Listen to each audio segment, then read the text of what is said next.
So today's going to be a bit more of a different video, because this is going to be my first ever double review. It's going to be a double review of Transformers Legacy United animated Bumblebee and Transformers Age of the Primes Fugitive Waspinator. Because we couldn't just call him Animated Wasp, no, we had to get creative. This is why we can't have nice things.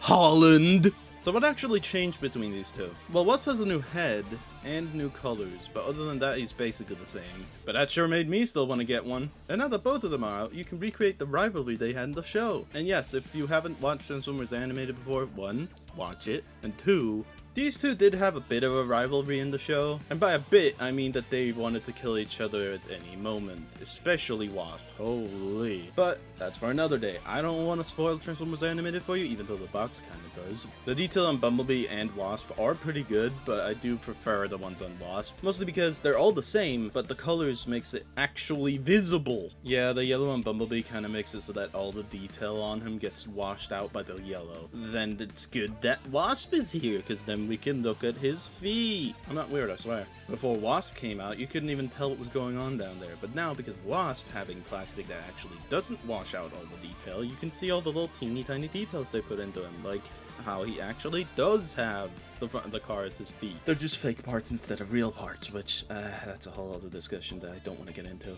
They do come with these really cool accessories, the accessories being Wasp's and Bumblebee's rocket boosters. I don't remember Wasp having these, but at least his is painted. And the Stinger shooty bang bang thingies, which look awful if you don't combine them, and if you do combine them, then it looks awesome. But it also makes you feel like you're doing the I don't know pose if you don't combine them, so I would recommend you doing that. They're also made out of completely clear plastic, so watch out what you're doing with them, because one of the main things you can do with them is put the little stinger thingies in the rocket boosters to make quote-unquote guns. I don't personally use it that much because it puts pressure on the clear plastic, and I don't like that. That's not great. Speaking of, yeah, the entire torso is basically made out of clear plastic, and you can definitely tell because my animated Bumblebee is already having issues with his shoulder. It's very scary, and I really hope he doesn't break, because if he does, then I have no one to fight my Wasp. It's not like I have any other Bumblebees in my collection. The accuracy to the show is actually also pretty good, I would say at least, compared to stuff like the animated Prowl that was released, or even animated Autotrooper, which was here on the channel. Yes, I know.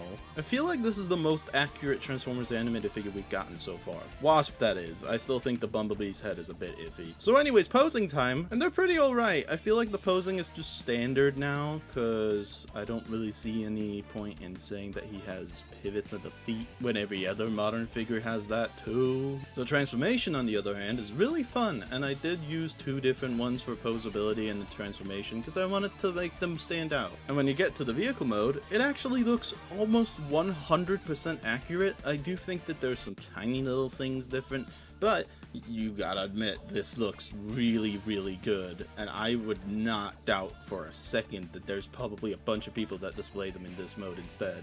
I forgot to mention, you can put the rocket boosters on the back like a jetpack, but the thing that most people are probably going to do is put them on the car, because it's supposed to be the rocket boosters from the show, and he puts those on the car. Also, after filming, I did mess with him a bit after that, and I came up with this. So, pretty fun. Anyways, I don't really have anything else to say about these two, so... Oh, would you look at that? A substitute from Pokemon. Anyways, bye. Mayonnaise!